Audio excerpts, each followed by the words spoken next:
السلام عليكم ورحمة الله. الحمد لله رب العالمين وبه نستعين على أمور الدنيا والدين، والصلاة والسلام على أشرف الأنبياء والمرسلين وعلى آله وأصحابه أجمعين.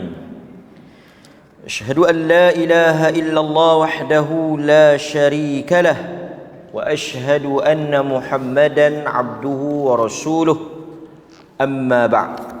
Muslimin muslimat, hadirin mukminin mukminat yang dirahmati oleh Allah Azza wa Jal, kita bersyukur kepada Allah Subhanahu wa taala kerana dengan rahmat dan izinnya kita dapat bertemu dan berkumpul pada malam ini, yang mana pada malam ini merupakan giliran usrah Masjid Tuanku Sayyid Faizuddin Putra.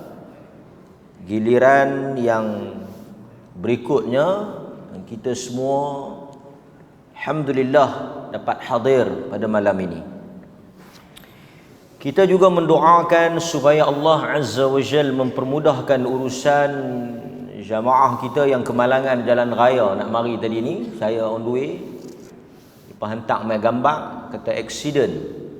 Mudah-mudahan Allah Azza wa Jal mempermudahkan urusannya, berikan pahala di atas musibah, di atas apa yang berlaku, dan demikianlah Allah Subhanahu wa taala menguji sebahagian daripada kita.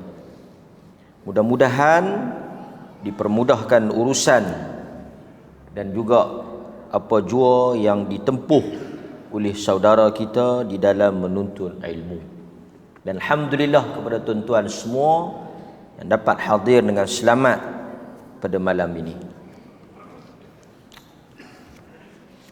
Kalau tak mai, tak belaga. Mai yang belaga. Tu mana? Qaddarallah wa ma syaa fa'al. Yang tak mai tu ambil pengajaran lah kan. Orang bersusah payah nak mari menuntut ilmu, kemalangan jalan raya diuji dengan sebagainya, usaha nak mari. Apa alasan kita di hadapan Tuhan? Kita semua ada nikmat yang Tuhan bagi, ada kurniaan, kelebihan yang Allah Azza wa Jal bagi. Satu orang umur 70 lebih dengan isteri 70 lebih, tiap-tiap malam pergi mengaji. Mata tak nampak, bawa kereta pelan-pelan, semata-mata nak duduk dalam majlis ilmu dan nak menuntut ilmu. Kita umur 30, 40, mata duk terang, kereta 3-4 biji, duit banyak, tak main mengaji. Kita nak jawab apa depan Tuhan esok? Apa kita nak kata? Hadirin mukminin, ini satu pengajaran yang besar untuk kita. Nabi SAW sebut hal ini. Man salaka tariqan yaltamisu fihi ilma sahallallahu lahu tariqan ilal jannah. Satu orang yang keluar menempuh menuntut ilmu. Dan saya lihat, saya baru balik pada 1-2 tempat, ada urusan. Manusia menempuh perjalanan yang begitu jauh untuk tujuan-tujuan yang harus. Lancung pergi menuntut ilmu, lancung makan angin. Ini kewajipan yang kita keluar, ini wajib. Talabul ilm fariidah ala kulli muslim. Kalau kita boleh menempuh perjalanan ratusan kilometer, ribuan kilometer untuk perkara yang harus, apatah lagi untuk perkara yang wajib. Mudah-mudahan tuan-tuan semua yang hadir pada malam ini mengambil i'tibar, ibrah daripada apa yang menimpa saudara kita, dan yang masih belum ada kesedaran belum terlambat untuk kita sedar. Ada orang kadang-kadang pergi mana ni, kita telefon, tak ada pergi mana ni, pergi khabat Gunung Kinabalu. Khabat Gunung Kinabalu sampai majlis ilmu takman. Esok dia nak jawab apa? Tak ada pergi mana ni? Kita pergi makan angin. Pergi mana? Jauh sikit. Saya tak mau sebut lah, saya kena kat tuan-tuan. Jauh manusia pergi cari nak makan dalam sungai, dalam hutan kan? Pergi tempat-tempat tu untuk apa? Memenuhi syahwat, memenuhi tuntutan nafsu, yang mana semua itu tidaklah diharamkan, tetapi tidaklah juga dituntut sehingga kita menghabiskan masa wang ringgit kita untuk pergi ke benda-benda macam tu. Beratuk panjang nak makan kunafah, bukan sedap mana pun. Berjam-jam nak makan karah Arab tu. Beratuk, tapi untuk hadir dalam majlis ilmu yang tak perlu nak beratuk. Petang tadi saya ada satu masjid panggil nak bagi bantuan dekat Asnaf. Bagus masjid sekarang ni, di Perlis ni bagus. Masjid-masjid ni di Perlis ni bagus. Maib bagi duit RM100 setiap penerima, 6,000 setiap masjid. Setiap masjid dapat 6,000 maib bagi untuk pilih Asnaf. Boleh pergi bagi di rumah. Tapi masjid yang saya pergi petang tadi ni dia panggil Asnaf mai. Panggil saya pergi untuk bagi sikit tazkirah. Apa lagi kita kan? Bubuh rapat lah. Aku tak kira kan? Peluang nak kata pok tu kan nak main lah. Tak ada nak duk belai-belai tiba tunduk rapat sampai bang asam. Pertama saya kata masjid ni kut tuan-tuan tak tahulah, mai tak gaduh bayar, saja nak habaq lah kan. Tempat lain kita kena bayar, kena tiket. Saya pergi dengan Mufti pi Timur Tasu, lama dah tak pi. Ada apa dalam tu? Kena bayar duit tu. Dulu tak kena. Kena bayar RM5 satu kereta. Kan? Penuh orang nak pi tengok dinosaur. Dinosaur pun kita tengok dia tengok kita balik. Kan? RM5 pun nak masuk. Kalau tengok kat luar pun tak kena bayar. Tapi orang bayar. Tempat-tempat yang kena bayar RM50, RM300 nak masuk, nak tengok, orang membayar. Tetapi tempat yang senantiasa pintunya terbuka dengan rahmat dan sakinah Allah, yang Allah memanggilnya 5 waktu, kita tidak mempedulikannya. Barangkali mungkin kerana belum sampai teguran Allah kepada kita. Mudah-mudahan kita mendapat manfaat. Kisah nombor 7, tuan-tuan tengok bab tidak ada lagi kematian selepas disembelihnya kematian. Saya tak pasti tuan-tuan punya buku tu muka surat berapa, tapi tuan-tuan tengok cerita nombor 7. Hadis Abu Sa'id Al-Khudri. Jumpa. Hadis Abu Sa'id, hadis nombor 7. Daripada Abu Sa'id Al-Khudri radhiyallahu anhu, dari Nabi sallallahu alaihi wasallam bersabda, jumpa tuan, yu'ta bil mauti ka hay'ati kabshin amlah. Dibawa, yu'ta dibawa, diheret, di kabsyah ni kibash. Nabi kata pada hari kiamat esok, yu'ta bil mauti kahai'ah, diheret, dibawa al-maut, yang dikatakan dengan kematian. Bagaimana dibawa kematian itu? Kahai'ah, dalam bentuk, dalam rupa kabshin amlah, seekor kibas yang berbelang. Kabsh ni kibas. Kibas ataupun kambing amlah yang berbelang. Dia warna hitam, dia ada belang-belang kala putih. Kabshin amlah. Apa dia kambing tu?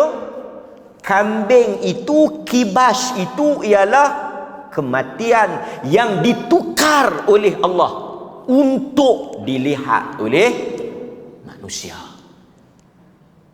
Nanti kita akan tengok perbahasan di kalangan para ulama, adakah dia kambing yang betul atau dia hanya satu simbol majas.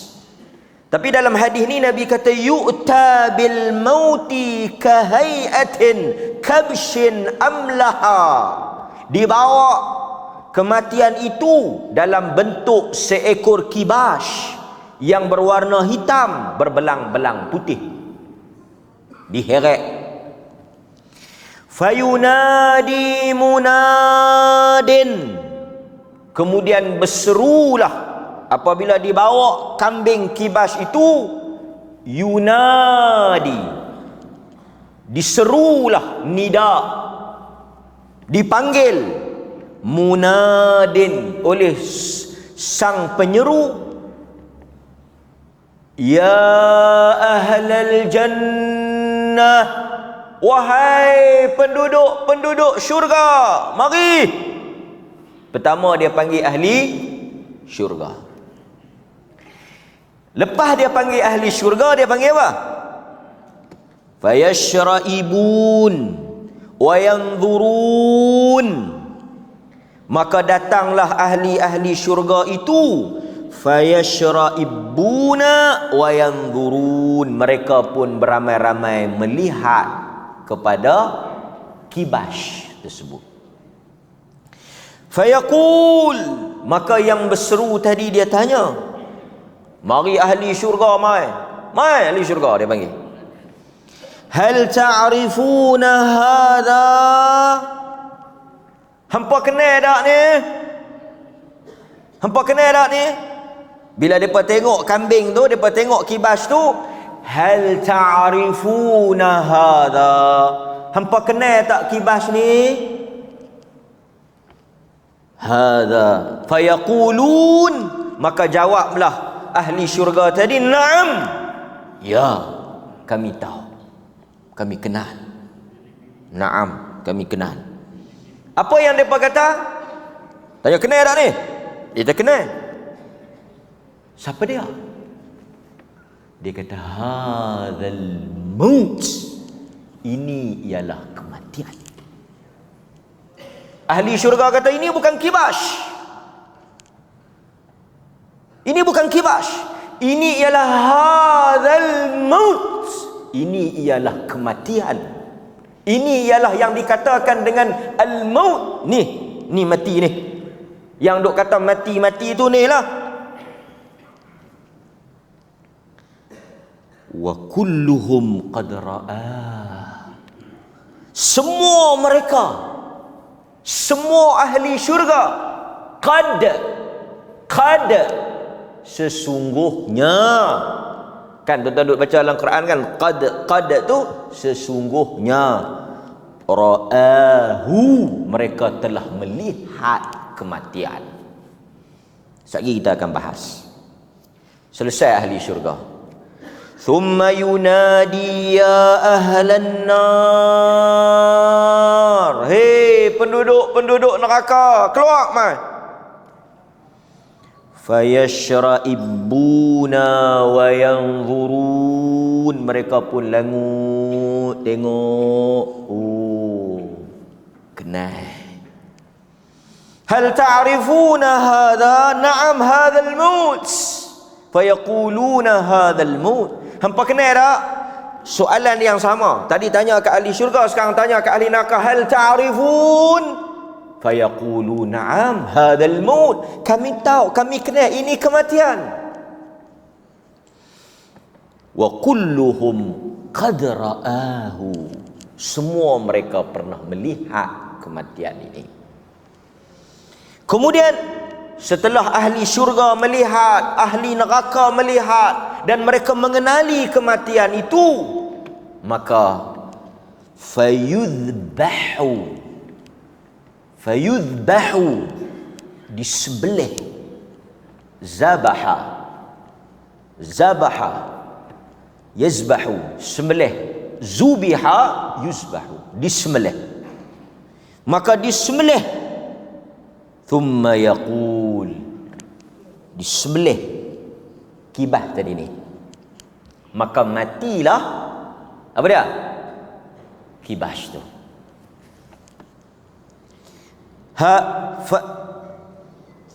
Thumma yaqul, kemudian apabila mati saja kibas tu, dikatakan, ya ahlal jannah, wahai ahli syurga, khuludun fala maut, kekalah kamu selama-lamanya hidup di dalam syurga dan tidak ada lagi kematian di dalamnya. Khuludun, kekal. Khald, duduk dalam tu. La maut, kamu tak akan mati. Wa kulluhum, kemudian wa kulluhum qad ra'ah. Kemudian dia kata apa? Wa ya ahlan nar, dan dipanggil pula ahli neraka. Khuludun fala maut. Benda yang sama disebut kepada ahli neraka. Ahli syurga tadi dia kata apa? Khuludun la maut. Hidup kau dalam syurga selama-lamanya, tak ada lagi kematian. Kau tak akan bertemu lagi dengan kematian. Kemudian kata juga kepada ahli neraka, khuludun la maut. Hiduplah kau dalam neraka, kekal selama-lamanya, dan kau tak akan mati. Thumma qara'a, kemudian dibaca kepada mereka firman Allah Azza wa Jal, wa anzirhum yawmal hasrati idh qudiyal amr wa hum fi ghaflah wa haula'i fi ghaflatin ahlud dunya wa hum fi ghaflatin ahlud dunya wa hum la yu'minun. Sadaqallahul azim. Surah Maryam ayat 39. Hadis ni diriwayatkan oleh Al-Imam Al-Bukhari rahimahullahu ta'ala. Apa maksud dia? Hadis ni tuan-tuan menceritakan tentang, pertama, bila berlaku benda ni. Bila berlaku benda ni? Benda ni berlaku selepas setiap manusia telah diputuskan hukuman, kesudahan dan keputusan mereka, sama ada masuk syurga ataupun masuk neraka. Akhir sekali, setelah mereka yang sepatutnya, selayaknya telah menerima keputusan, perhitungan dan pengadilan Allah, mereka terpilih untuk masuk ke dalam syurga dan mereka semua masuk ke dalamnya. Demikian juga ahli neraka yang telah dihitung, dihisap, dihukum dan diadili oleh Allah setelah melalui segala proses hisap, mizan, sirat, mereka masuk ke dalam neraka. Maka Allah panggil kibas ini. Macam mana kita tahu kata semua dah selesai? Kerana digunakan ya ahlal jannah dengan ya ahlan nar. Artinya semua dah dapat keputusan. Artinya mereka dah masuk dah. Yang mana masuk dalam syurga, duk masuk mendapat segala nikmat dan segala kesenangan, janji-janji Tuhan kepada mereka. Demikian juga ahli neraka juga telah diputuskan kesudahan mereka. Maka mereka masuk ke dalam neraka. Maka ketika itu dipanggil mereka keluar. Kemudian tuan-tuan, Apa yang berlaku? Allah Subhanahu wa taala tanya mereka. Wa huwa a'lam. Allah Maha mengetahui. Dia tanya mereka. Hal ta'rifuna hadha? Hampa tahu tak? Hampa tahu tak? Dia kata, "Na'am, kami kenal." Kenapa mereka kenal? Macam mana mereka boleh kenal? Dan bila mereka tengok saja, mereka dah boleh cam. Mereka dah boleh kenal. Macam mana mereka boleh kenal? Tuan-tuan, macam mana tuan-tuan kenal satu orang?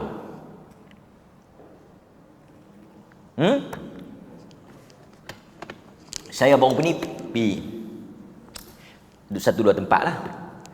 Saya bila pergi keluar, saya tak pakai macam ni. Pakai t-shirt, sikat rambut. 2-3 orang duduk tengok. Duduk tengok nak tegur tak tegur, nak tegur tak tegur. Satu orang dia tegur. Allah, saya kata kalau dia tak guna ayat tu, saya belanja dia makan.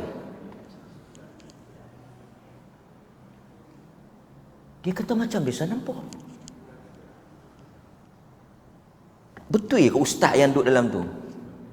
Saya tahu pasal apa? Pasal gemuk. Allahu Akbar. Sebab saya nampak gemuk. Dalam bukan dalam TV, dalam TikTok ke YouTube ke, nampak kurus. Yang ni nampak gemuk. Bukan dia kot no. Bukan dia. Dia kata gemuk.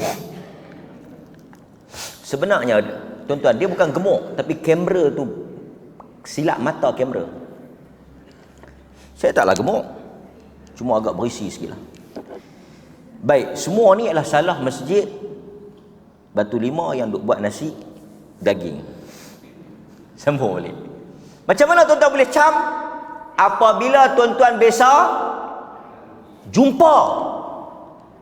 Kita boleh kenal satu orang bila kita biasa jumpa dia.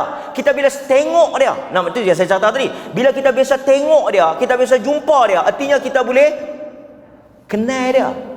Jadi ahli syurga dengan ahli neraka, sebelum mereka bertemu dengan kematian, mereka telah melalui kematian. Sebab itu qad ra'ahu, sesungguhnya mereka telah melihat kematian ini. Kerana tuan-tuan, yang memisahkan kita dengan akhirat, yang menghalang kita dengan syurga dan neraka, yang menjadi pembeza antara kita dengan kehidupan akhirat apa dia? Kematian. Sebab itu Nabi SAW sebut dalam hadis. Nabi kata, siapa yang baca ayatul kursi selepas daripada salat, tidak ada yang menghalang dia dengan syurga, melainkan apa dia? Kematian. Pasal apa Nabi kata lagu tu? Kerana macam mana dia nak masuk dalam syurga kalau dia tak mati. Yang menghalang kita dengan syurga sekarang ni apa dia? Kematian. Kerana tak mungkin satu orang akan masuk dalam syurga melainkan dia telah tempuh kematian. Nampak? Jadi artinya apabila kita dah masuk dalam syurga, apabila kita dah masuk dalam neraka, artinya kita dah mati ke belum? Mati ke belum? Mati dah. Dan bila kita dah mati, yang duduk di depan kita ni ialah kematian. Tentulah kita dah tengok, dah jumpa, dah bertemu dengannya. Dan tentu bila kita tengok for the second time, kita boleh recognize dia. Kita boleh cam dia. Oh, inilah kematian ni. Kerana dahulu aku telah bertemu, berjumpa, dan aku telah melalui apa yang dinamakan dengan kematian. Boleh? Tuan-tuan jangan pelik. Macam mana dia boleh kenal kambing tu sebagai kematian? Macam mana dia boleh tahu kata kambing tu sebenarnya bukan kambing tapi ialah kematian? Kerana mereka telah bertemu dengan kematian. Kalau tanya tuan-tuan, tuan-tuan kenal ke tak? Tak kenal, pasal tuan-tuan tak jumpa lagi. Dan esok atau lusa mungkin kita akan mengenali apa yang dikatakan dengan kematian. Baik. Sebab itu dalam hadis yang diriwayatkan daripada Abdullah ibnu Umar, hadis ni dia ada banyak riwayat. Dia banyak sahabat yang riwayat. Abu Sa'id tadi kita dah baca. Kalau kita baca riwayat Abdullah ibnu Umar, dia sebut agak clear sikit. Dalam riwayat Abdullah ibnu Umar dia kata, idza sara ahlul jannah ilal jannah wa ahlun nar ilal nar, apabila telah masuk, idza sara,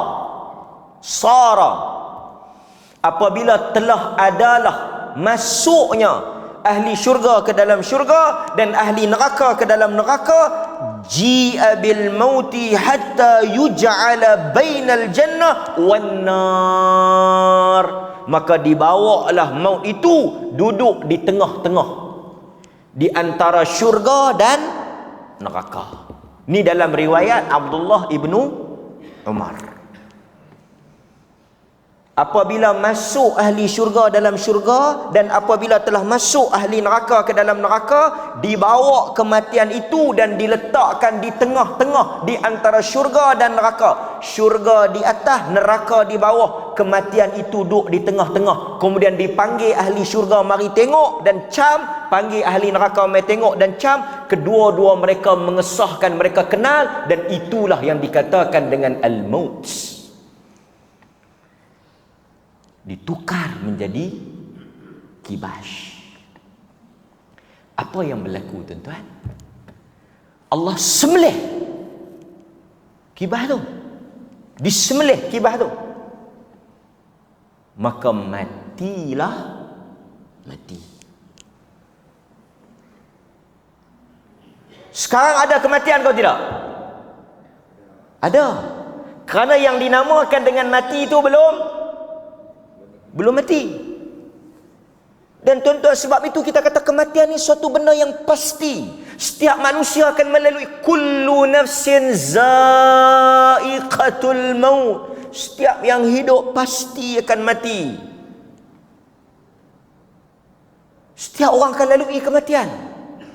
Dan tidak ada pengajaran yang lebih besar daripada mati. Menyaksikan saudara yang terdekat mati, menyaksikan orang yang kita sayang mati, menyaksikan kaum keluarga kita mati di depan mata kita, memberikan pengajaran bahawa tidak ada yang kekal melainkan Tuhan sahaja. Ketika itu, sebab itu ketika Nabi wafat, dalam hadis yang masyhur yang cerita peristiwa kewafatan Nabi, apa kata Abu Bakar As-Siddiq? Sesiapa yang menyembah Muhammad, sesungguhnya Muhammad telah mati.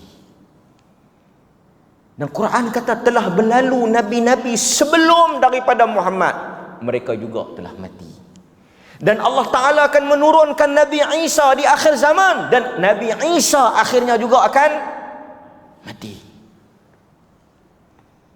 Maksudnya tak ada orang yang boleh selamat, tak ada orang yang boleh lari.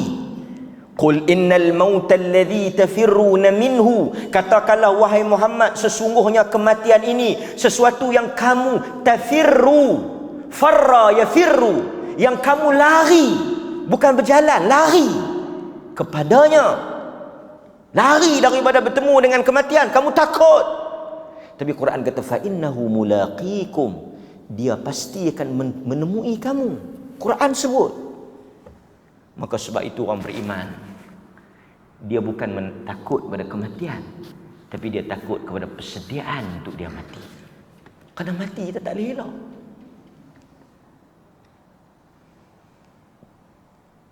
Hadirin mukminin.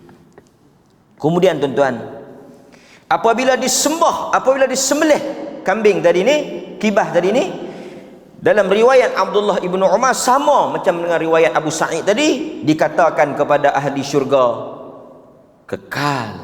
Sebab itu tuan-tuan, mati berapa kali? Sekali. Hidup berapa kali? 2 kali. Kita tuan-tuan,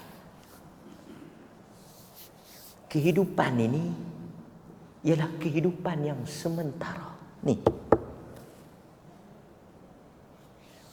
kehidupan yang kekal, kehidupan yang tidak ada penghujung, tidak ada penamat, tidak ada nuktah, ialah kehidupan di dalam syurga. Allah kata kullu 'alaiha fan, Setiap apa sahaja yang ada di atas muka bumi ni fana. Orang yang muda akhirnya akan, tuan-tuan yang tua ni biasa muda tak? Biasa. Arab kata laita syabab ya'uda yauman. Alangkah eloknya jika muda itu boleh datang sekali lagi. Laita syabab. Kita semua yang pergi 60, 70, beranak-beranak 70 tu tengok tu pelik anak hang. Baby apa nampak kedut pelik Tak tahulah beranak-beranak, doktor kata umur bukan 70 hari, 70 tahun lah. Semua kita melalui proses yang sama. Daripada sehat pergi ke sakit, daripada muda pergi kepada tua, dan setiap benda ada pengakhirannya. Sebab itu kalau kita mencintai sesuatu yang musnah, kita akan kecewa. Kalau tuan-tuan sayang pada satu benda yang tuan-tuan rasa ada di dunia ni, ialah satu benda yang kita kadang-kadang ada satu penyakit tau. Ni penyakit dia sayang barang. Dia sayang barang, dia tak mau buang barang. Yang jenis semua benda dia nak himpun. Kita kata ni kain buruk, bukan kain buruk, baju dah lusuh, dia sayang, dia simpan. Ni penyakit, dia panggil penyakit psikologi.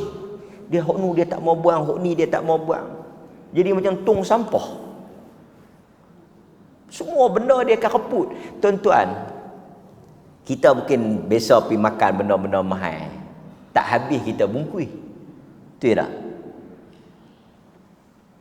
Pergi makan benda mahal, tak habis kita akan suruh bungkus.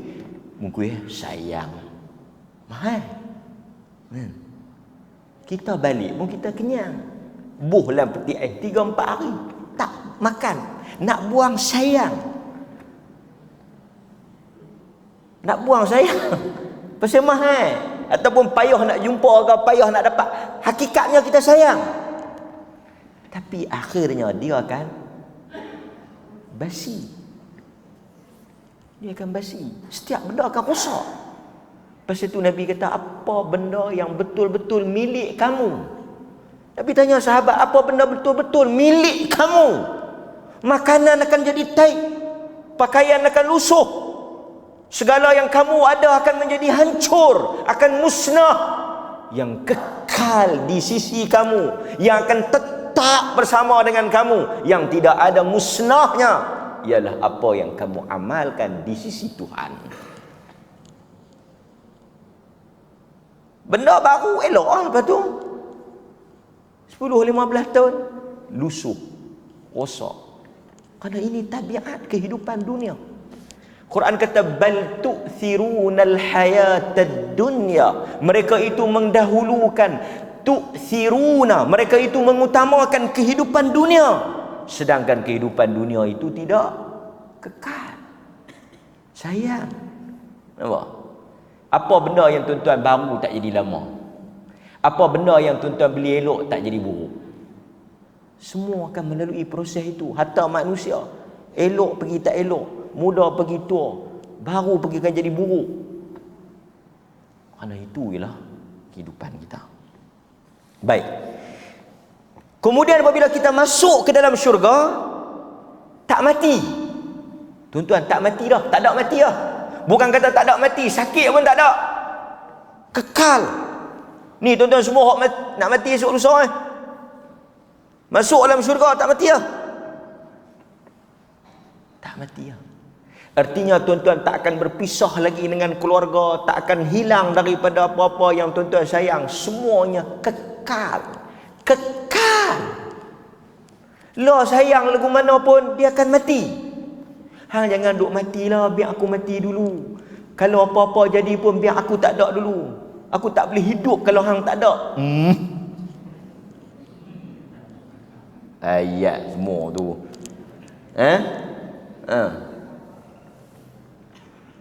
Tak apa, aku tak boleh hidup tak ada hang. Kan? Tapi kita macam mana pun kita sayang dia mati.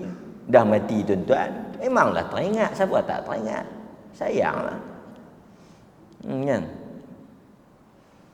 Kereta rosak, beli baru. Duk tak ingat kereta lama. Naik kereta baru, lupa. Tu kereta kalau orang teringat tapi lagu tu lah. Kemudian apa yang berlaku? Tuan-tuan bayangkan. Ahli syurga. Okey tuan-tuan. Kalau tuan-tuan pergi satu tempat yang seronok, apa benda yang tuan-tuan bimbang? Tuan-tuan ni payah lah kan? Pergi Mekah lah. Pergi Mekah seronok ke tak? Seronok tak? Seronok. Apa benda yang paling tuan-tuan risau? Nak kena balik. Semua orang pergi Mekah, semua akan menghitung. Kalau dia masuk Mekah dulu, hari pertama, hari kedua, hari ketiga, dia punya seronok, tak fikir apa. Lepas tu bila Mutawif kata, insya-Allah esok kita dah akan bertolak pergi Madinah, dia dah mula sayu lah. Dia dah mula sedih, dia dah mula makan tak lalu, dia dah nak lipat baju pun tak seronok. Dia tidak seceria masa dia baru sampai. Bila dia sampai di Madinah, dia sebab dengan tengok makam Nabi, tengok masjid Nabi. Tak boleh ni, lama tak pergi ke Nabi. Jom tuan-tuan kita pergi sekali. Duk simpan apa duit? Bagi nama sekali. Kita pergi ramai-ramai. Syok. Kita pergi bumi Nabi sallallahu alaihi wasallam. Lain. Setiap manusia, tempat kita pergi 3-4 kali tempat. Pergi mana-mana pun tempat, kita dah pergi Kuala Lumpur 3-4 kali, kita tak ada feel lah. Pergi lah pasal nak duduk sana. Kalau tak larat nak pergi. Tapi Madinah ni, setiap kali kita pergi, perasaannya seperti baru pertama kali kita sampai. Bila tengok saja masjid Nabi tu, dia punya sebab, dia punya sedih, dia punya sayu. Tak boleh nak cerita. Walaupun kita mungkin dah pergi banyak kali kan. Tu yang kata Madinah. Lebih menyedihkan kita bila orang habaq kata, insya-Allah malam ni semua minta berkumpul di lobi ataupun di tempat makan, kita ada taklimat untuk bergerak balik. Saya ingat tuan-tuan malam tu tidur tak lena. Tapi saya tak tahulah kalau tuan-tuan kata lega aku nak balik pun ada tak? Pasal apa? Dia teringat ni ikan talang kering dia. Tak lalu makan. Dia kata aku nak balik, aku tak boleh duduk Mekah. Aku tak boleh duduk Mekah. Betul tak boleh makan. Tapi tak seronok. Kita tak seronok dah malam tu. Kebanyakan akan pi malam tu. Dia tak ni lah. Dia akan pi masjid Nabi semayang sebanyak mungkin. Esok pi pun masuk subuh tu tak keluar. Ustaz kata saat lagi pukul 11 semua mau berkumpul di lobi. Pukul 10 duk ada di masjid lagi. Punya tak seronok nak balik. Tidak seperti perasaan ketika nak datang. Maka ketika kita masuk ke dalam syurga, tuan-tuan saya cerita tentang syurga ni, yang kita sedang menuju ke sana, yang sedang kita berjalan pergi ke sana, dan sebahagian tuan-tuan telah hampir untuk sampai. Seperti kata Fudail bin Iyad, dia jumpa satu orang, berapa umur engkau? Dia kata 70. Semakin dekat engkau. Kau tu tanya, dekat dengan apa? Telah jauh perjalanan engkau dan semakin dekat dengan destinasi yang engkau nak tuju, iaitu kematian. Tuan-tuan dah berjalan 70 tahun, dah jauh perjalanan tuan-tuan, dah tinggal lama lah saya. Telah hampir kepada destinasi tuan-tuan. Apa yang dia sebut? Dia kata, tuan-tuan cuba bayangkan. Kalau Mutawif tu kata, kita alhamdulillah ni dapat penangguhan, kita boleh tambah lagi seminggu, kita boleh duduk di Mekah. Seronok. Alhamdulillah. Boleh duduk lagi seminggu. Ni orang beriman ni. Boleh duduk seminggu. Kita pergi Mekah lagi ya? Kita pergi Mekah lagi. Tak balik. Tambah lagi. Pasal tu dulu 14 hari, sekarang tinggal 12 hari, tinggal 10 hari, orang Kuwait tak seronok. Pasal duduk Kuwait pendek. Tapi tuan-tuan, apabila Allah bagi tahu dekat ahli syurga, hampa akan duduk dalam syurga, hampa tak akan keluar dalam syurga, hampa tak akan balik ke dunia. Yang penuh dengan penat lelah ni, hampa takkan balik ke tempat yang begini teruk ni. Tak boleh lah. Duduk dalam tu, hampa tak keluar lah. Hampa kekal. Fayazdadu ahlul jannati farahan ila farahihim. Maka ahli syurga tadi dah seronok, bertambah-tambah keseronokan mereka. Kerana apa? Kerana mereka kekal di dalamnya. Sedangkan ahli neraka tadi, tuan-tuan bayangkan, duduk dalam neraka tak boleh keluar. Apa duduk dalam tu, kena bakar tak mati-mati. Dan tuan-tuan, apa permintaan ahli neraka? Kalau kita baca dalam Al-Quran, ahli neraka minta apa? Orang yang sakit dia minta apa? Minta mati. Demikian ahli neraka, minta supaya mati dan tidak ada kematian. Maka bertambahlah kepada ahli neraka huznan ila huznihim, bertambahlah kesedihan, duka cita mereka, kerana mereka tahu mereka tidak akan bertemu dengan kematian. Habis sangat tuan-tuan sakit di dunia ni, habis sangat tuan-tuan susah di dunia ni, habis sangat masalah besar di dunia ni, mati habis. Sementara nak, tuan-tuan, apa yang kita duk tanggung lah ni, sementara apa ni? Sementara nak mati lah. Orang sakit, orang susah, orang ada masalah, orang kena ligan ke, orang kena kata ke apa ke, tumpang sementara. Habis sangat tuan-tuan, bukan kata sakit, pi gedung, dia cucuk 2 jarum, lena, habis hilang, takat tu. Sekejap dia bangkit, dia sakit pula, mati. Pasal itu kita doa kan, orang yang sakit, kalau kematian itu lebih baik untuk dia, matikan dia. Bukan kita minta dia mati, tapi kalau kebaikan itu untuk dia. Azan tuan-tuan, sekejap lagi saya sambung sikit, insya-Allah hadis ni. Hadirin mukminin, kita sambung sikit. Di kalangan ulama, mereka berbeza pandangan dan juga bincang tentang kibas yang dibawa oleh Allah Azza wa Jal di hadapan ahli syurga dan ahli neraka tadi ni kepada beberapa ta'wilan ataupun tafsiran. Yang pertama, sebahagian ahli sunnah wal jamaah kata dia kambing betul. Maut tadi ni ditukar menjadi kambing, disembelih maut. Kerana maut itu ialah makhluk. Kematian itu ialah makhluk. Dalilnya apa? Allazi khalaqal mauta wal hayah liyabluwakum ayyukum ahsanu amal. Allazi khalaqa, dia telah menciptakan al-maut. Artinya maut itu makhluk, dan makhluk, setiap makhluk akan mati. Jadi maut itu makhluk. Sebahagian ahli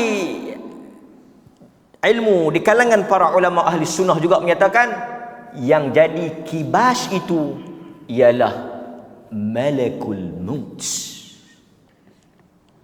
Siapa yang disembelih, yang mati tu? Yang pertama tadi apa dia? Maut itself. Maut tu sendiri. Jadi bila mati tak ada, mati dah mati. Mati itu telah mati, maka tidak ada lagi mati. Macam mana nak mati? Mati itu sendiri dah mati. Betul tak? Pandangan yang kedua kata malakul maut ditukar menjadi kibas, disembelih. Yang tuan-tuan kenal dia dengan nama Azrail. Kita ada forum baru ni, dia hantar mai poster sebelum Israel. Kita pun tak ada tengok, tapi tak apalah, baguslah dia buat poster bila Israel tu, kita pun boleh betul. Tak ada Israel ni, tak ada lah nama Israel tu, tapi Israel tu yang jadi kambing tu. Sebahagian ulama kata macam tu. Cikgu bahasa dia tegur, dia tak boleh sebut malaikat ni orang seorang malaikat tak boleh. Okey. Malaikat yang duk ambil nyawa tu, malakul maut, malaikat kematian itu, dia yang duk pi ambil nyawa orang. Selagi dia duk hidup, lagi tu orang mati. Semua makhluk dia. Bukan kata makhluk manusia, semua makhluk. Kita kalau fikir akal kita, pasal tu benda-benda ghaib ni, alam ghaib ni, tak boleh difikir menggunakan akal. Kalau tuan-tuan fikir akal, malaikat maut ni, dia nak pergi duk ambil nyawa ni banyak tau. Sehari mati di Kuala Perlis, mati di Kuala Kedah, mati di Kuala Lumpur, mati. Tak dah nak ambil. Letih kawan. Sebab apa kita duk fikir macam tu? Orang yang tanya, kalau dia tu tanya, ni aku nak tanya hang sikit. Malaikat maut kalau dia cabut nyawa orang di Kuala Perlis, dah tak dia nak pergi Penang, pergi cabut nyawa? Agak-agak pasal apa dia tanya lagu tu? Pasal apa dia tanya lagu tu? Ha? Ni tuan-tuan. Kalau dia, siapa-siapa yang tanya macam tu, ini maksud dia. Kalau dia tanya, kalau malaikat tu ambil di Kuala Perlis, ambil di Perlis, dah tak dia nak pergi Penang, dah tak dia nak pergi Terengganu punya jauh tu, nak pergi ambil nyawa. Kerana dia membayangkan malaikat tu macam dia. Kalau kita membayangkan, kita duk fikir malaikat tu macam kita, memanglah tak dan. Betul tak? Macam orang ada bini dua. Mudah cerita. Orang bini dua. Ada satu orang dia kahwin dua. Satu bini dia duduk Pahang, satu bini dia duduk Kuala Lumpur. Dan dia tak dan. Duk doa kalau ada aku pintu macam Doraemon tu.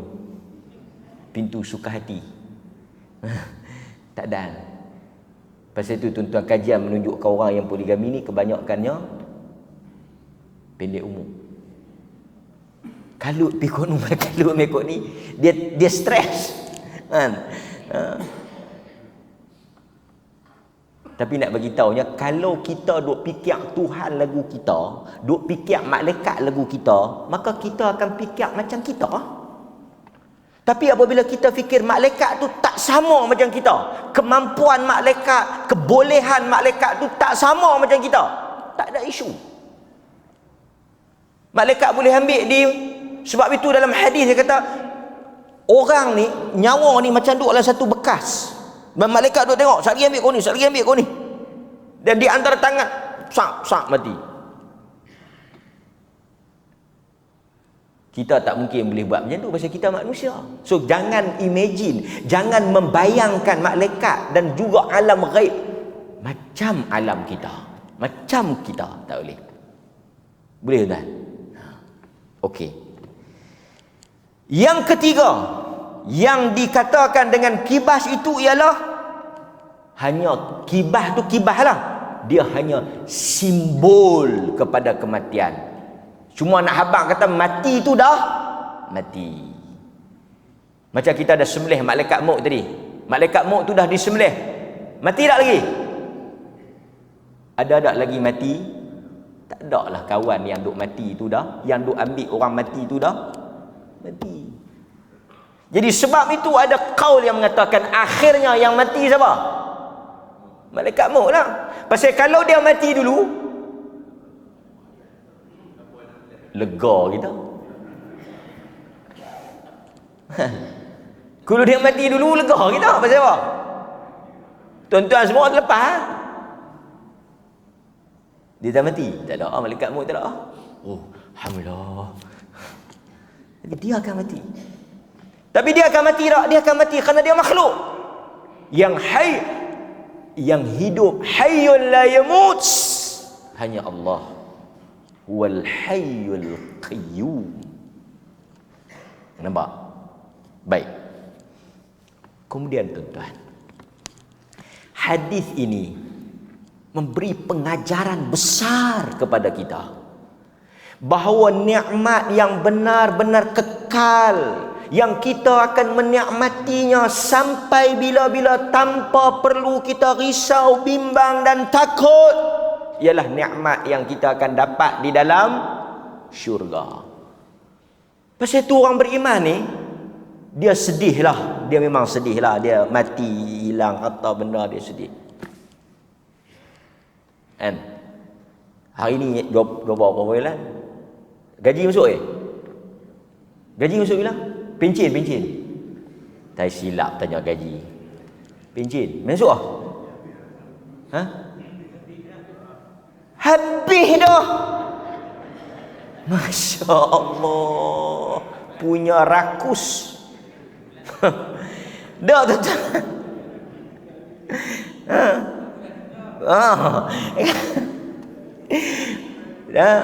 Gaji tu dia macam lalu. Tak dan bank nak merasa tuan-tuan punya duit. Kan? Masuk pukul 9, pukul 10 habis dah. Bukan kata ambil bawa keluar, habis terus dah. Dia lah kan, tolak kereta, tolak rumah, tolak. Teriak tabik apa? Teriak tak ada air mata. Tak kan. Ada satu orang ni penyakit juga tuan-tuan. Penyakit ni dia banyak macam penyakit. Tuan-tuan bisa jumpa satu orang yang dia tak boleh tengok duit dia kurang. Dia susah hati. Katakanlah ada orang tau, dia bukan nak guna, tapi dia saja pi, kadang-kadang dulu tak ada online ni, dia pi kaunter, dia saja pi kaunter, pi tabung haji. Dia tak boleh makcik nak cek baki. Kan dulu hok yang jenis suara dalam mesin krek keluar mai, dia tengok, dia tengok. Dia saja nak tengok, dia syok. Tak ada syok. Dia syok, dia maksudnya benda tu duduk sengak, tak guna. Ada penyakit macam ni. Ada penyakit macam ni. Dia kalau pergi tengok, korang 500, demam 2 minggu. Banyak tuan-tuan isteri-isteri yang duk main mengadu ni, laki depa kedekut lah. Bukan mereka nak guna duit tu, nak ambil pinjam, nanti nak bayar balik. Dia kata, abang bagi sat dulu 1,000, nanti saya dapat duit, saya bayar balik. Saya buh balik, saya bagi balik. Laki bini, saya bagi balik. Dia tak ada hang tunggu duit hang masuk. Dia tak boleh tengok tau. Dia tak boleh tengok benda tu macam tak kekal. Dia nak kekal. Dia kira mati esok ni, dia dulu buka buku tu, dia tak dah sedar dia. Dia lega. Sampai ke mati duit dia tak kurang. Lepas tu lah boleh ke bini tu. Ada pagi tadi dia pun tanya. Ni bagus juga tuan-tuan yang saja kita sambung hadis ni. Balik apa cuti lama dengar lu. Depa duk tanya, ada 2 isu. Isu harta. Satu soalan bagi tadi. Apa ni, satu orang anak, dia bagi duit kat mak dia bulanan, monthly. Tiap-tiap bulan dia bagi kat mak dia, tiap bulan dia bagi kat mak dia, tiap bulan dia bagi kat mak dia. Tapi orang mak ni tak gunalah kata tu, pergi simpan. Dah simpan jadi banyaklah duit tu. Mati si mak tu. Tengok dalam simpanan tabung haji adalah berpuluh ribu lah. Dan dia masa duk balik pun duk tanya, mak beli apa? Dia tak beli apa. Duit aku simpan, aku kan nak makan minyak mana. Tapi dia duk bagilah, bagi balik. Tiap-tiap bulan dia akan bagi 300, mak dia pun ambil simpan. Soalannya, apabila mati boleh tak dia pergi tuntut duit tu?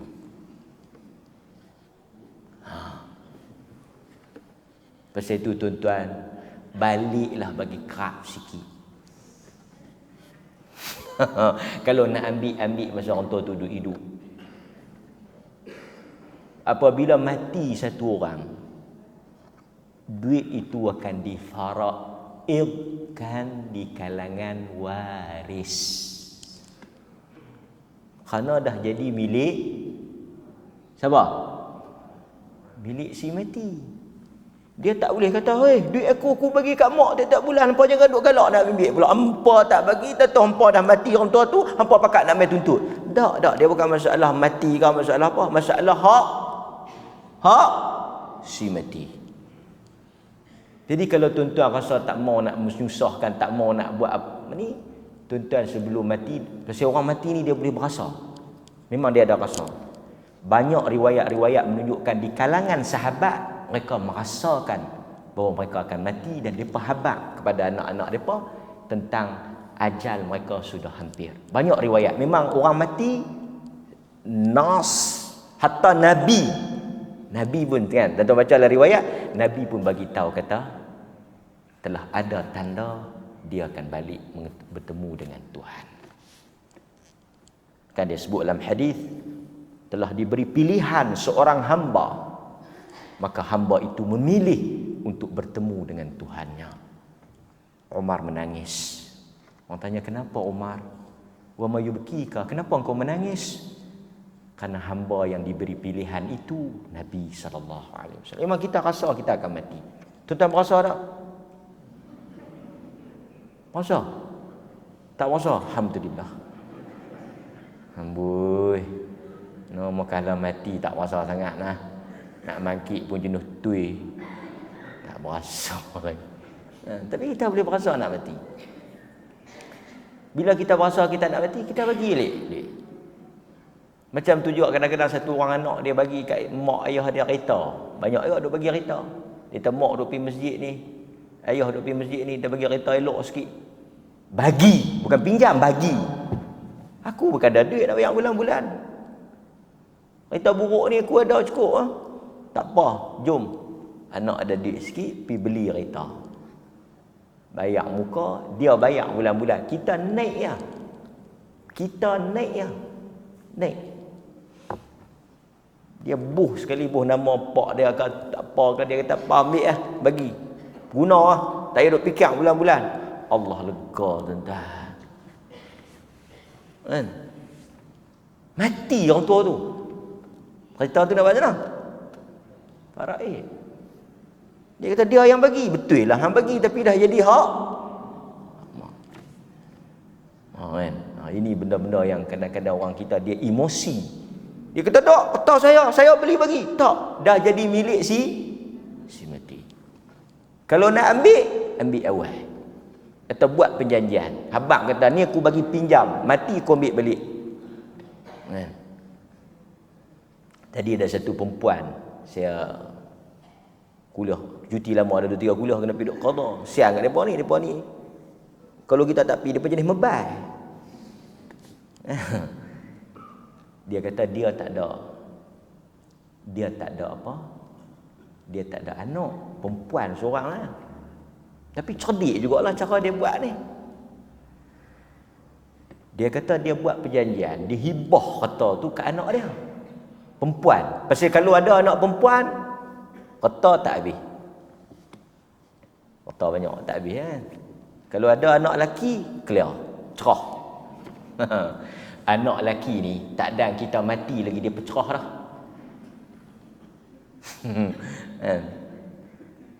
Tapi saya duk bagi tahu, kalau kita hibah, tuan-tuan jaga-jaga. Anak ni bukan boleh baca. Anak pakai ketuah lebay atas kepala pun tak boleh harap. Kan? Kita hibah-hibah duk elok-elok batu lima, lepas-lepas hibah pi duk jawi dalam. Tahu jawi dalam? Dia tahu pakcik bukan duk batu lima tu. Dia dulu saya duk batu lima, lepas saya hibah kata kat anak saya, dia main hantar saya duk jawi dalam.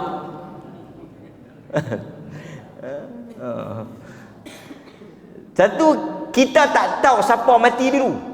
Dan banyak juga anak yang mati dulu. Dia duk kira kereta pak dia kereta ni, dia pergi mati dulu. Timpa pokoknya. Mati anak tu. Tapi si perempuan ni dia cerdik. Mungkin dia mengaji banyak sikit pun, dia baca banyak sikit pun, dia kata macam ni. Saya dah buat akad. Saya dah hibah semua harta saya pergi kat anak saya. Perempuan. Dia akan jadi milik dia semua. Dah serah dah, dah hibah dah. Saya kata kalau anak perempuan tu mati kau dulu kau macam mana jenuh faraid apa semua. Dia tak apa ustaz. Saya dah buat plan B. Saya telah minta untuk dia hibahkan balik pada saya kalau dia mati dulu. Bak reta ni jangan main-main. Orang dah baca 30 langkah ni. Kita yang tak fikir tu reta pun tak ada. Saya tak terfikir. Hang nak terfikir apa? Hang pun tak apa pun tak ada. Nak hibah apa? Hibah dah. Kawan ada reta, dia dah baca dah. Dia dah buat perjanjian. Anak tu pun buat akad. Kalau saya mati dulu ke apa, saya serahkan pada mak saya segala reta. Bolehlah pasal reta. Reta dia hibah ni ikut sukalah nak bagi kat siapa. Kan? Dia main tuntut kereta ke apa, semua tengok mak dia bagi kat markah mana ke apa. Dia kata apa? Kan? Satu perempuan dia tanya, dia kata kalau laki saya kahwin dengan perempuan di Siam, saya nak kena bagi tak pusaka dekat madu saya tu? Ui, macam mana boleh tanya soalan tu? Menikah ke? Saya duk berasa. Tengok dia macam mati juga tau, dia boleh berasa. Saya kata kena bagilah pasal bini dia sah. Tapi depa menikah di Siam, nikah di Nigeria pun bini laki Betul tak Ustaz? Betul. Depa duk kata menikah Siam tak betul, menikah Siam tak betul. Yang betul tom yam ya depa kata. Saya nak bagi tahunya menikah di Siam pun menikah lagu kita jugalah. Ada wali, ada saksi, nak tak sah tang mana? Sebab itu sebahagian orang yang duk pi kata tak sah menikah Siam tu, dia tu tak reti hukum. Tuan-tuan tahu sebahagian yang pergi menikah di Siam tu ada wali B. Kita nak kata tak sah macam mana? Ada kes bila kita pergi semua majlis agama Islam kita dah pergi dah. Pergi siasat satu-satu macam mana hangpa bagi orang menikah. Saya nak bagi tahu kat tuan-tuan semua yang menikah di Siam, kalau dia menikah di majlis agama Islam, majlis agama Islam dia ada 2-3 majlis agama Islam. Majlis agama Islam Songkla, majlis agama Islam Satun, majlis ingat ni orang sini. Dia duk hafal tu, dia duk hafal tu. Tadi dia duk satu. Satun, tuan-tuan boleh pergi menikah Satun tapi tak cukup marhalah, boleh. Menikah di Satun boleh, menikah di Songkla boleh, menikah di Naratiwak boleh, menikah di Yala boleh, menikah di Fatani boleh. Tuan-tuan ingat pergi menikah Siam, menikah Koboi lagu tu. Satu orang perempuan kalau dia nak menikah, dia kena pertama dia akan tanya, hang bini orang ke tak? Bini, mana surat cerai? Dia minta surat cerai. Kalau dia kata saya anak dara, dia suruh angkat sumpah. Kata dia anak dara. Bukan sebarangan, jangan duk main-main. Kalau tuan-tuan pergi Siam, Siam ni lebih advance pada kita. Dia pun punya menikah. Dia tanya, wali mana wali? Dia tanya, wali mana wali? Wali hang mana? Dia bawa wali. Banyak, tuan-tuan, banyak bapak-bapak ni pi sama tau. Pi sama, wali ni pi bukan tak ada. Tu yang macam apa ni Syamsul Yusof tu, wali dia pi tak sah, macam mana wali dia pi? Tadi mengantuk, orang cerita bak Yala celik macam tadi bak mati kuyu kan. Wali dia pi. Kalau wali tak ada, dia akan buat video call. Jangan main-main duk kata Thailand berak pusing. Tu zaman tuan-tuan lu berak pusing. Dia suruh buat video call. Dia call tanya, ni wali ke, betul ke, dah bagi wakil ke, dah wakalah apa semua, saya nak pergi menikah ni. Ya, saya izin, saya cuma tak boleh pergi, tak larat, buasir. Contoh. Tak.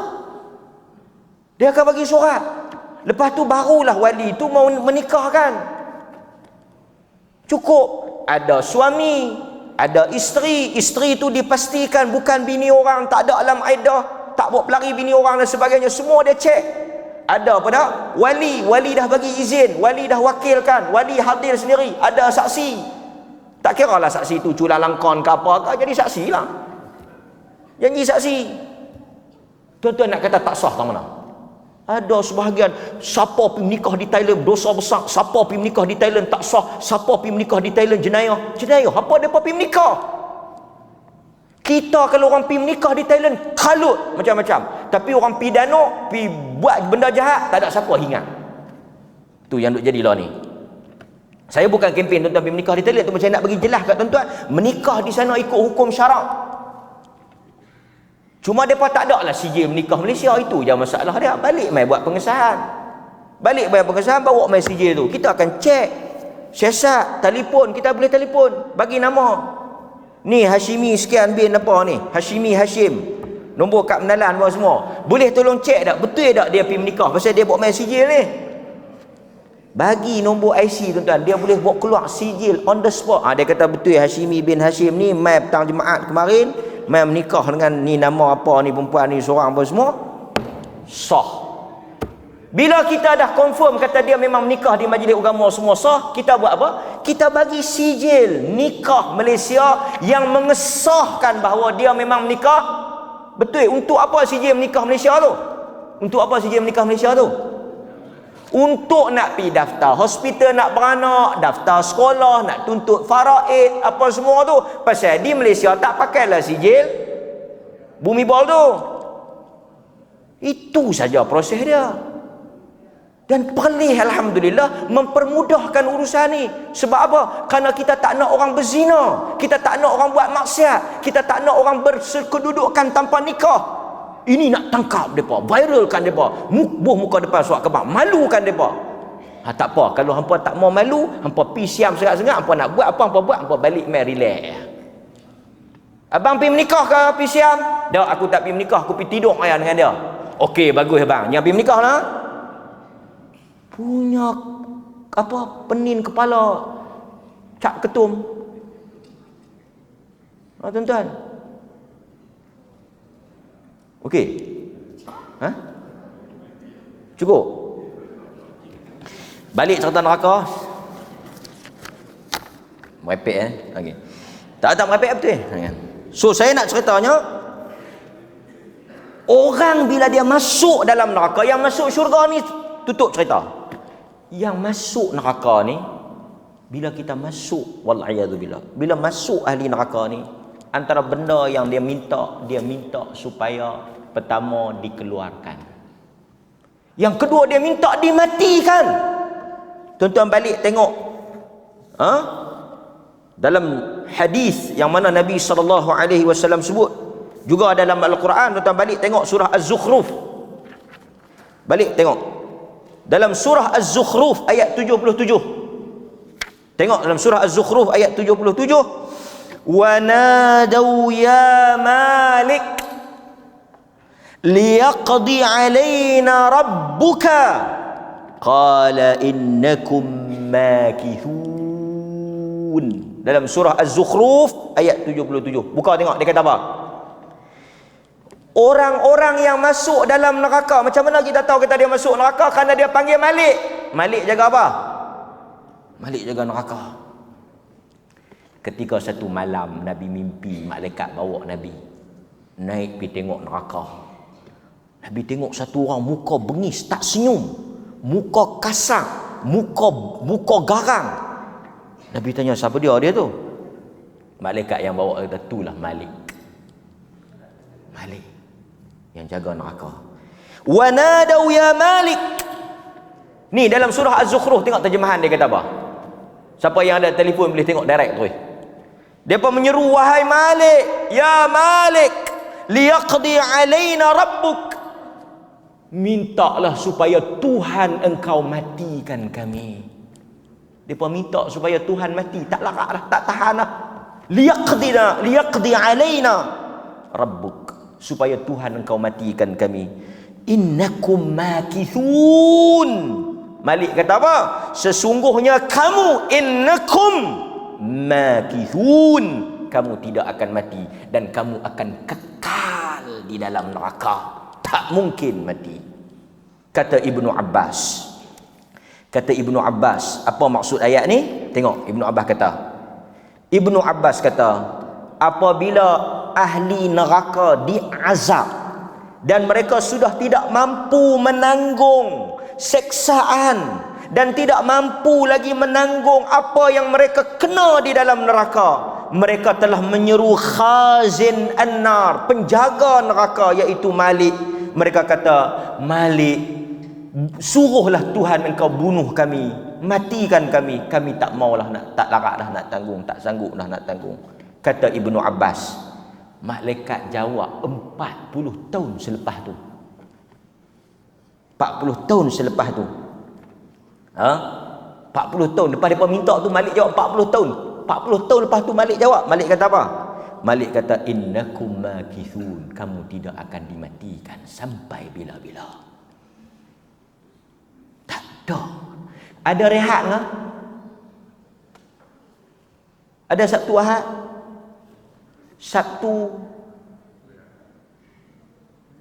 Sabtu hari ini Sabtu setengah hari, esok Ahad public holiday. Kalau mahu hari Isnin bolehlah. Tak ingat? Tak ada. Dalam neraka tak ada cuti.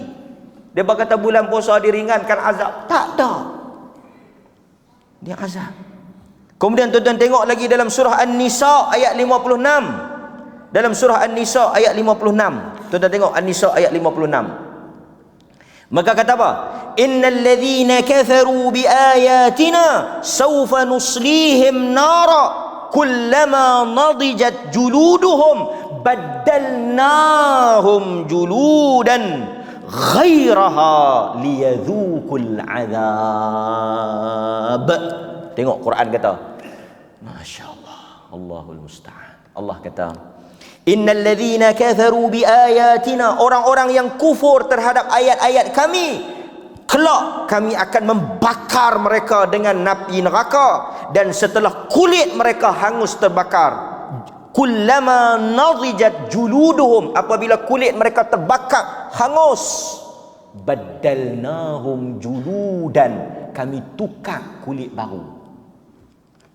Dalam satu ceramah Dr. Zakir Naik, dia doktor perubatan. Dr. Zakir Naik ni dia doktor perubatan. Dia sebut hadis ni, dia sebut ayat ni, dan dia bagi satu interpretation yang menarik. Dalam satu speech Dr. Zakir Naik, dia kata dalam ayat ni Quran kata baddalnahum juludan, kami tukar kulit mereka. Kenapa Quran sebut tukar kulit? Kenapa Quran sebut tukar kulit?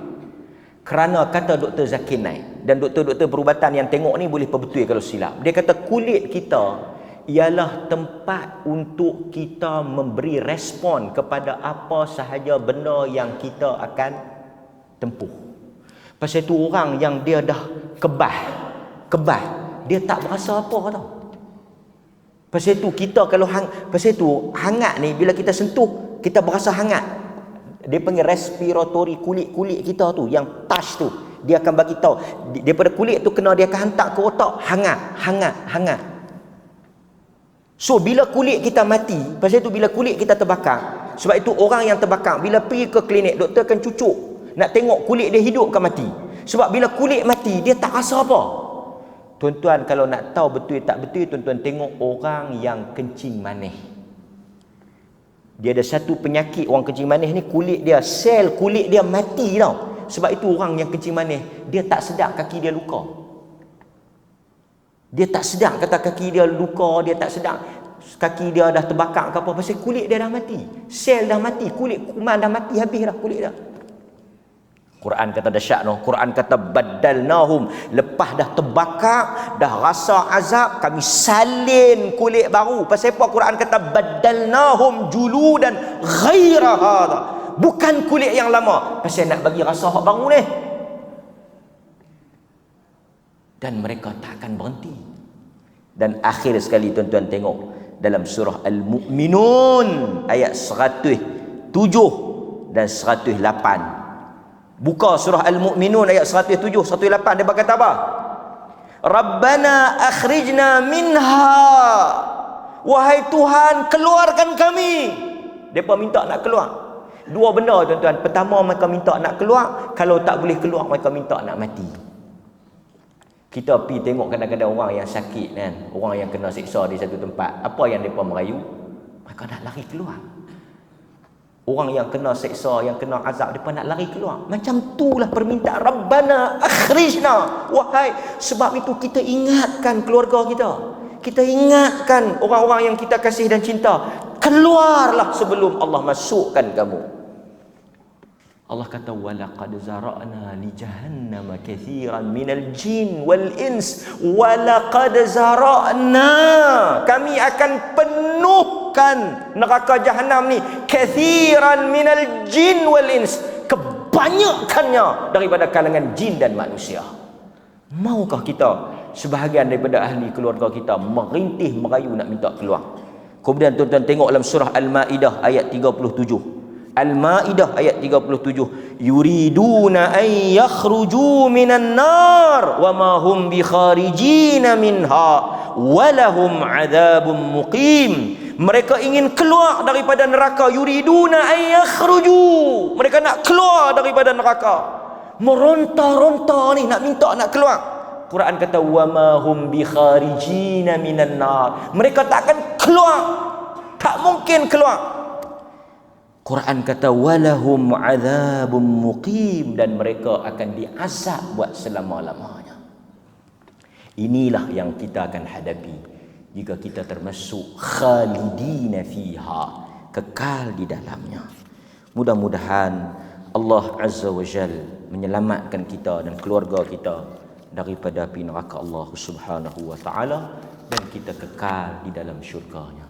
Allahumma inna nas'aluka ridhaka wal jannah wa na'udzu bika min sakhatika wan nar.